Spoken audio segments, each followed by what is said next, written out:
अस्सलाम वालेकुम स्टूडेंट्स। आइजा 610 को कंटिन्यू करते हैं। लेकिन लास्ट क्लास में हमने स्कोप 1 पढ़ा था। स्कोप 1 क्या था कि जी डिपार्टमेंट, सही डिपार्टमेंट ने काम किया है, ठीक है। उस डिपार्टमेंट के काम को आपने यूज करना है कि नहीं करना, डिपार्टमेंट इंडिपेंडेंट है कि नहीं। स्कोप 2 क्या है, ये जो डिपार्टमेंट दिख रहा है आपको इंटरनल ऑडिट का, उसमें जो इतने सारे लोग बैठे हुए दिख रहे हैं आपको, इसमें से आपने 1 से 2 बंदे सेलेक्ट करने हैं और उनसे डायरेक्ट असिस्टेंस लेनी है। इसका मतलब है आप इंटरनल ऑडिट डिपार्टमेंट के काम पर रिलाई नहीं कर रहे, बल्कि इंटरनल ऑडिट डिपार्टमेंट में जो इंटरनल ऑडिटर्स हैं जो कि ह्यूमन बीइंग है, उनमें से 1-2 को उठा रहे हैं और उसको कह रहे हैं कि चलो बेटा जाओ प्री पेमेंट्स को वेरीफाई करो, चलो बेटा जाओ इन्वेंट्री काउंट करके आओ, चलो बेटा जाओ क्या कहते हैं ये कंट्रोल्स को टेस्ट करके आओ। तो ये अब आप उससे डायरेक्टली काम करवा रहे हैं, उससे डायरेक्ट असिस्टेंस ले रहे हैं। सर क्या ये अलाउड है? आज 610 कहता है बिल्कुल अलाउड है। वही बात है, वापस से रिपीट करता है। वो कहता है कि जी जिस बंदे को आप उठा रहे हैं उससे डायरेक्ट असिस्टेंस ले रहे हैं, आपने ये इवेल्युएट करना पड़ेगा कि क्या वो इंडिपेंडेंट और कॉम्पिटेंट है भी कि नहीं। कुछ फैक्टर्स कंसीडर करने पड़ेंगे। क्या मैं डायरेक्ट असिस्टेंस ले सकता हूं? इसके लिए कुछ फैक्टर्स कंसीडर। पहला फैक्टर क्या है, क्या ऑर्गेनाइजेशन की पॉलिसीज इंडिपेंडेंस को सपोर्ट करती है। सबसे इंपॉर्टेंट चीज वही चीज जो हमने स्कोप 1 में पढ़ी थी कि क्या वो अगर डिपार्टमेंट ही इंडिपेंडेंट नहीं है तो डिपार्टमेंट के लोग भी इंडिपेंडेंट नहीं होंगे ना भाई, सिंपल सी चीज है। तो क्या तो इस डिपार्टमेंट को अपॉइंट किसने किया था, इस डिपार्टमेंट की रिम्यूनरेशन कौन डिसाइड करता है, ये रिपोर्ट किसको करता है। तो अगर वो इंडिपेंडेंस का आंसर यस आ गया तो उसका मतलब अंदर जो लोग हैं वो भी इंडिपेंडेंट है ऑर्गेनाइजेशन की पॉलिसीज। जिस बंदे को आप उठा रहे हैं क्या वो बंदा कॉम्पिटेंट है? सही है। तीसरी चीज, चूंकि ये ह्यूमन बीइंग है और अभी आप उसको यूज कर रहे हो प्री पेमेंट में, अभी आप उसको यूज कर रहे हो इन्वेंट्री में, तो देयर इज अ पॉसिबिलिटी कि इस बंदे की बीवी वहां पे आप क्या कहते हैं वेयर हाउस में हो, इस बंदे की बीवी इस बंदे के अब्बू लेट से प्री पेमेंट डिपार्टमेंट में हो। तो अगली चीज आपने चेक करनी है कि उस बंदे का कोई फैमिली एंड पर्सनल रिलेशनशिप तो नहीं है। ये न्यू एडिशन है, डिपार्टमेंट का फैमिली एंड पर्सनल रिलेशनशिप नहीं हो सकता। सही है। सेल्स डिपार्टमेंट का चाचा का बेटा परचेज डिपार्टमेंट नहीं, सेंस नहीं बनता इस चीज का, ठीक है। उसके बाद आपने ये चीज चेक करनी है, क्या उस बंदे का जिसको आप इंटरनल ऑडिटर अपने पास डायरेक्ट असिस्टेंस यूज कर रहे हैं, क्या उसकी कोई प्रीवियस एसोसिएशन है उस डिपार्टमेंट के साथ।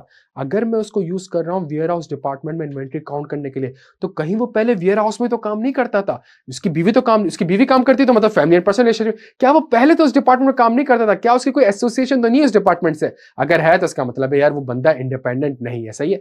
और आखिरी चीज, उसका इस कंपनी के ऊपर कोई फाइनेंशियल इंटरेस्ट तो नहीं है। क्या उस इंटरनल ऑडिटर ने शेयर्स तो एक्वायर नहीं करे हुए कंपनी के? देखिए मुझे मना है, इंटरनल ऑडिटर तो एक्वायर कर सकता है। तो अगर इंटरनल ऑडिटर ने शेयर्स एक्वायर किए हुए तो उसका मतलब है यार आप उसको अपने साथ काम करवा रहे हो, अपने रूम में बिठा रहे हो, उससे काम करवा रहे हो। आपको शेयर्स लेना अलाउ नहीं, आपके साथ बंदा बैठा शेयर्स लेके बैठा हुआ और आपके साथ ऑडिट कर रहा है, अलाउ नहीं। तो इसका मतलब है तो आपने ये फैक्टर्स को कंसिडर करना होगा। जहां फैक्टर कंसिडर कर लिए, अब आप उससे बैठ के काम कराओगे। सही है।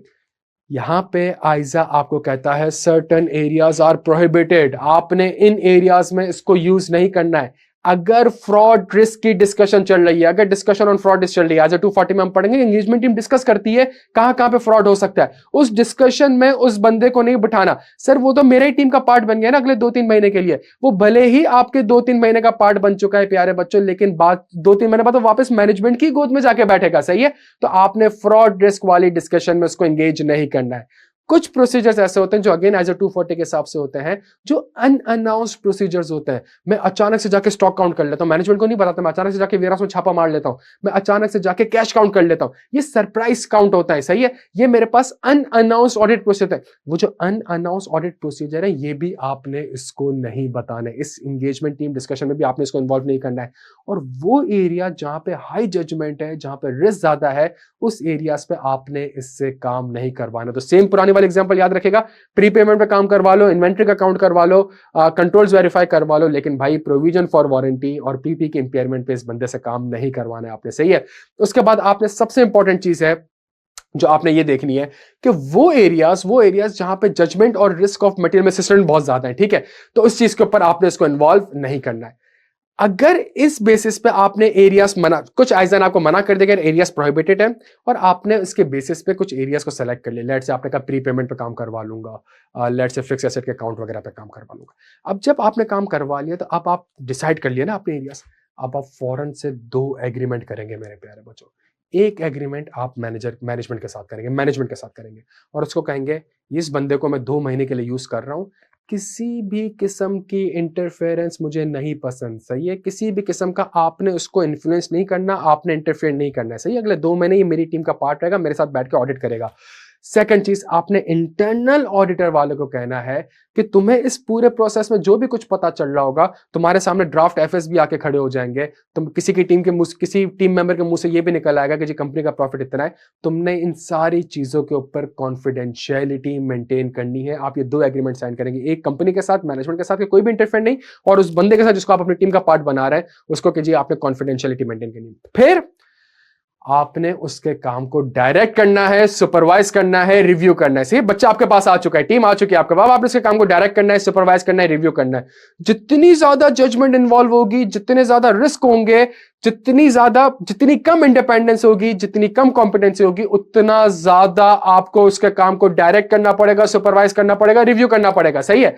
तो ये जो फैक्टर्स हैं, फैक्टर्स दैट डिपेंड ऑन, ऐसे कौन से फैक्टर्स हैं जिसके बेसिस पे आप ये डिटरमाइन करेंगे कि मुझे किस हद तक इसके काम को डायरेक्ट करना है, किस हद तक इसके साथ इन्वॉल्व होना है, किस हद तक इसके काम को सुपरवाइज करना है, किस हद तक इसके काम को रिव्यू करना है। इट डिपेंड ऑन कि बंदा, ये जो बंदा है, क्या ये इंडिपेंडेंट है, ये बंदा कॉम्पिटेंट है, और जो एरियाज आपने दिए उसमें रिस्क क्या है, कॉम्प्लेक्सिटी क्या है। थोड़ी सी ज्यादा रिस्क है, थोड़ी सी ज्यादा कॉम्प्लेक्सिटी है, आपको ज्यादा इन्वॉल्वमेंट करनी पड़ेगी। रिस्क भी कम है, कॉम्प्लेक्सिटी भी कम है, बंदा भी इंडिपेंडेंट है, कॉम्पिटेंट भी है, तो आपकी डायरेक्शन, सुपरविजन, रिव्यू थोड़ी सी मेरे प्यारे बच्चों कम हो जाएगी। और एंड में ये सारी चीजें, ठीक है, जो आपने उसकी इंडिपेंडेंस को इवैल्यूएट करा, जिन एरियाज पर प्रोहिबिटेड था, जो एरियाज आपने सेलेक्ट करे, क्या रैशनल था इसके ऊपर, और किस तरीके से उसके काम को आपने डायरेक्ट किया, सुपरवाइज किया, और आखिरी चीज जो 2 एग्रीमेंट्स आपने साइन करवाए थे, इन सारी चीजों को आप डॉक्यूमेंट कर देंगे अपने पास।